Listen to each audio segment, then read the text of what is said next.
पंजाब में मौसम सरमा की छुट्टियां कब से होंगी, जानिए इस वीडियो में।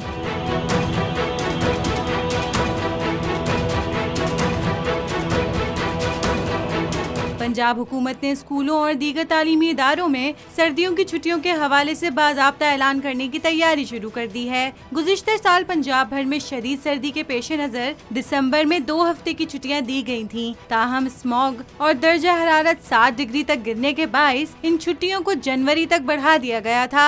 नाकाबिले बर्दाश्त सर्दी और हद्दे निगाह सिफर होने की वजह से मामूलाती जिंदगी मुतासिर हो गए थे और शहरियों को शदीद मुश्किलात का सामना था। ताहम इस साल भी सर्दियों की पेश नज़र 21 दिसंबर से 1 जनवरी तक छुट्टियां होने का इम्कान है। हतमी ऐलान मौसम की पेशगोई और मुताल्लिका इदारों से मुशावरत के बाद किया जाएगा।